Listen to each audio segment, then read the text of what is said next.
So, recording for the online class here, and what I've asked the face-to-face class to do is basically look at the abstract by Joe Ledoux, and just wanted some sentiments on what's going on here. Any thoughts or reflections? Kate, as you read this abstract, were you able to figure anything out about what was going on here? It's definitely cognitive neuroscience because I'm talking about memory and the parts of the brain. Okay, so number one, it's definitely, and this is a good point to make, cognitive neuroscience, because they're talking about brain structures that are going on here. Now, would you necessarily say this is memory-based or learning-based? Would you say this is necessarily a memory-based study or a learning-based study? Or is it potentially both? Memory? Why would you say memory? Yeah, the emotional memories of things. A lot of people actually put this in both categories, that it is both learning and memory-based information here. You're right, the title does kind of give that away. But yeah, kind of a learned response here and how it is remembered by the animal. So what are some of the details here? Any other reflections on what kind of anatomical structures do they really focus on here? And certainly the picture kind of is a dead giveaway. What does the picture kind of tell us? The amygdala is very involved. The amygdala is very involved. In what kind of learning and memories are we talking about here?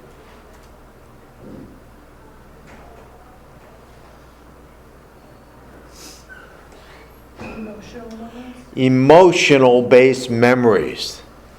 Emotionally based memories. So we know the amygdala is involved. Any other reflections about reading the abstract? Yeah, that's kind of it. The amygdala seems to be very involved.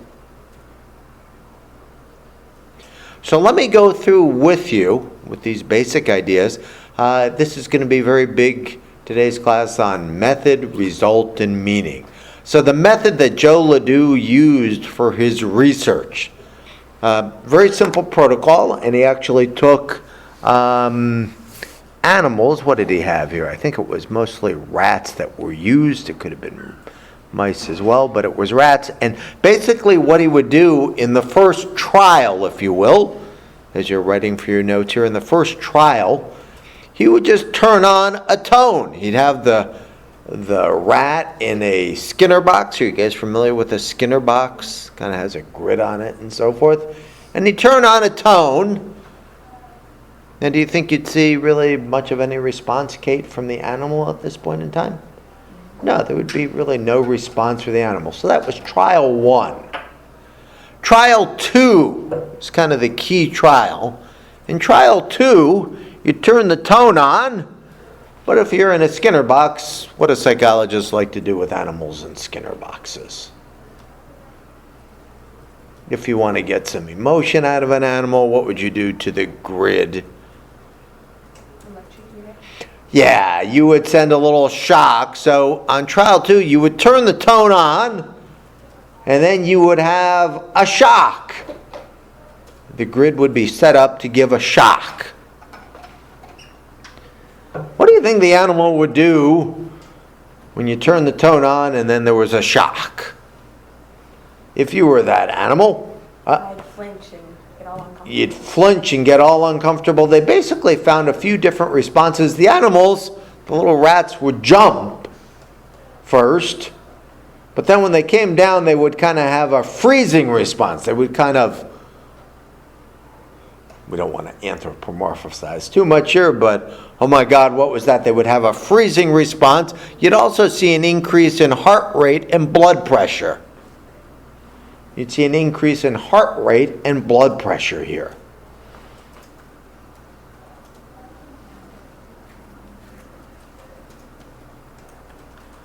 Heart rate and blood pressure.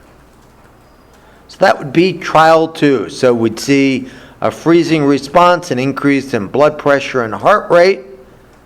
And then we would go on to trial 3. On trial number 3, they did it just like trial number 1. Just turned on the tone. What do you think happened, Bella, when they turned on the tone for trial 3? The animal had the same reaction as if it were being shocked because it was accustomed to hearing the tone paired with the shock. So, kind of the same response. It wouldn't have one part of the response, though. It wouldn't have there'd be no jumping because they weren't actually getting electrocuted, or electrical shock. But you'd see the kind of the same type thing here. You'd see the increased blood pressure, the increased heart rate, and the freezing response. So that's kind of the method to the madness. Desha, how does this strike you? What do you think about this? Does it make sense that this occurred? Yeah, Why does it make sense? because they've learned to associate the tone with the shock, and now that they hear the shock of the tone without the shock, they're still learning. So this is learning. There's been a learned behavior here. This is actually called the conditioned emotional response. It's called a conditioned emotional response. So there's been learning that's been occurring here. Are you guys familiar with this kind of idea? Something negative happens, and later on it doesn't happen, but you still put the same stimulus up and the organism responds the same. So next we get into the realm of, now is this cognitive so far? Is this cognitive neuroscience? Is this cognitive neuropsychology? Or what would you call this? Is this learning and memory? Would you call this just kind of a cognitive level of things or a learning level of things?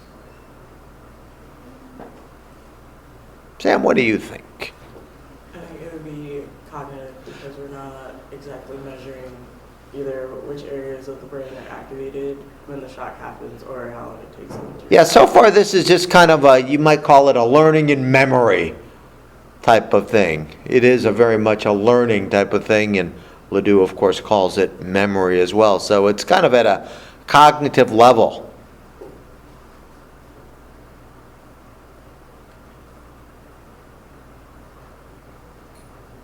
Now, how come we wouldn't call this cognitive neuropsychology? Usually cognitive neuropsych. Talk to me about species that you work with. If you're doing cognitive neuropsych. Well, you usually work with people.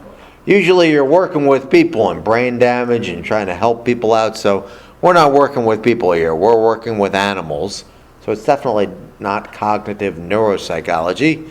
Now what we're going to go into is kind of the cognitive neuroscience kind of base of this situation. And actually, let me explain a little more. It kind of gets a little more methodological here on us.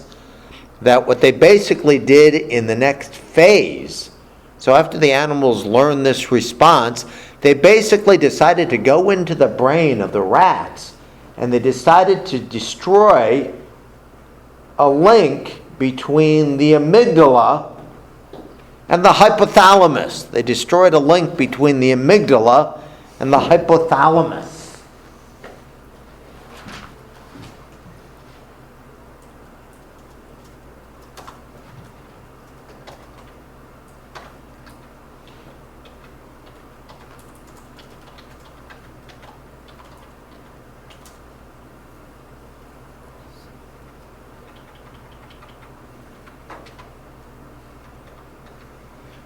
They destroyed a connection between the amygdala and the hypothalamus. And guess what happened if you disconnect that link between the amygdala and the hypothalamus, and then you run the 3 trials over again? What do you think might happen there? Madison, what do you think might happen in that situation? The rats aren't going to have the same response to the tone as before. The rats won't have the same response. Which response do you think would be lost, not conditioned there? The fear response to the possibility of being an electric shock. maybe the fear response, but what particular components does the hypothalamus really focus on? It works with the pituitary gland. Would it be the freezing? Would it be the blood pressure? Would it be the heart rate? What would you think?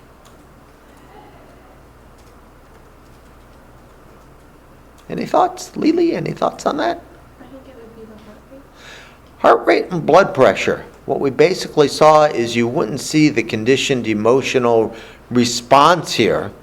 You wouldn't see the blood pressure and the heart rate go up when you disconnected between the amygdala and the hypothalamus.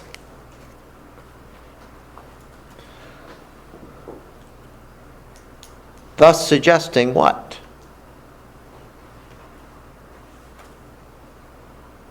It's that connection in the brain that's really causing this conditioned emotional response. Does this sound like cognitive neuroscience? Bella, why does this sound like cognitive neuroscience? Because we're talking about parts of the brain. Parts of the brain, and not only just parts of the brain, but what specifically are these people doing? Because in other units we've talked about cognitive neuroscience, but I would actually take this even up a step here. What are they specifically doing here?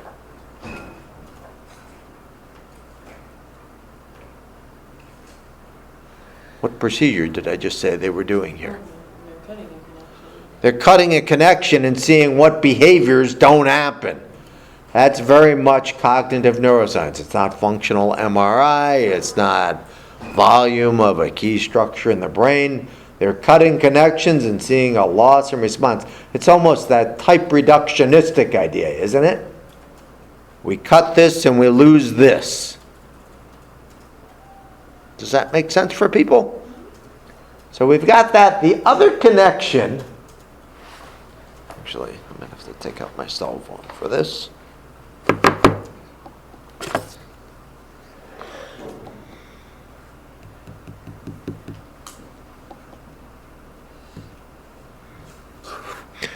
Because I want to spell it right for you. Periaqueductal.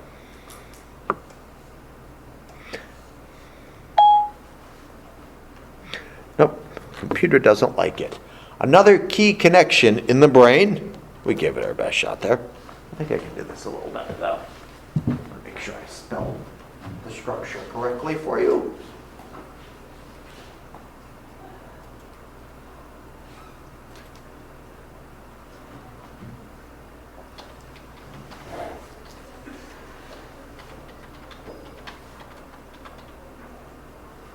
There it is. Periaqueductal gray.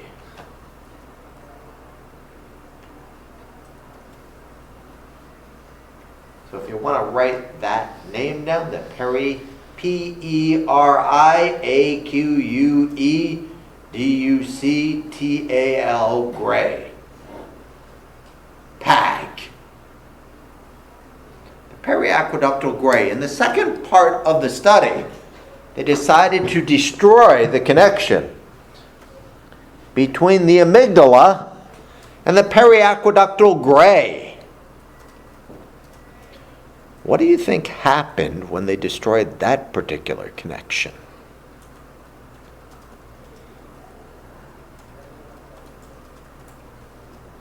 Any thoughts from the class?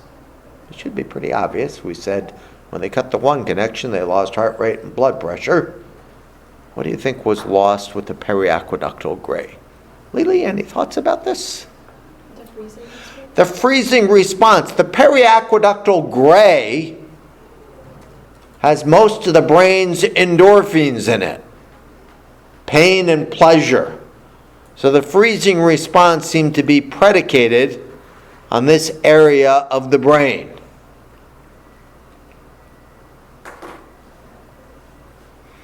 Periaqueductal gray.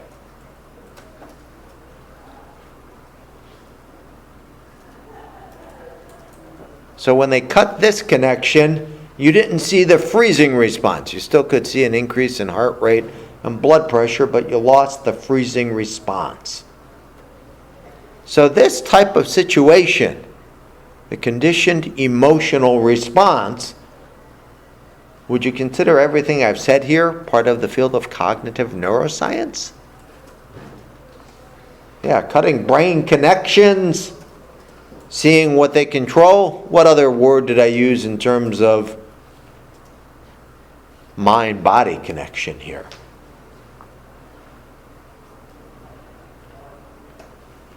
What other term did we use to describe, you cut this, you lose this? That's very what? Type reduction. Yeah, that's very type reductionistic.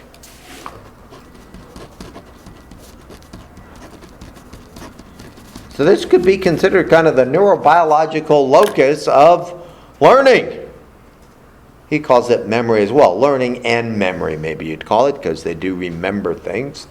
But you're actually tracing the exact neurobiological roots of learning and memory to key structures in the brain and what happens when you destroy them.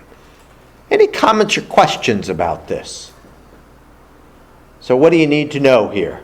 You need to know the method, what the trial's going on, what they actually did, what they actually found when they cut the segments off, and what is our key emotional center of the brain?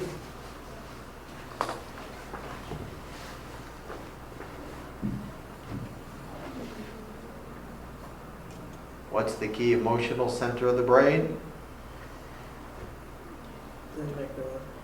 The amygdala. Can we even get a little more specific on the amygdala? A specific part of the amygdala called the basolateral nucleus of the amygdala.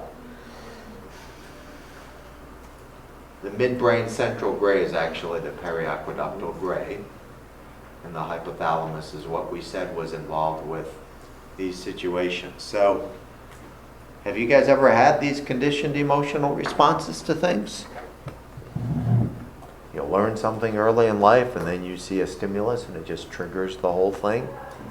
So the neurobiological roots, we're getting very microly oriented here. Any comments or questions about this as the first experiment? Method, result, meaning. Kind of have to know the basis of it. Could get a test question on something in regards to this. We're definitely well beyond the realm of kind of just cognitive psychology here, aren't we? Okay, let me stop the first recording here. Well, that went on for 7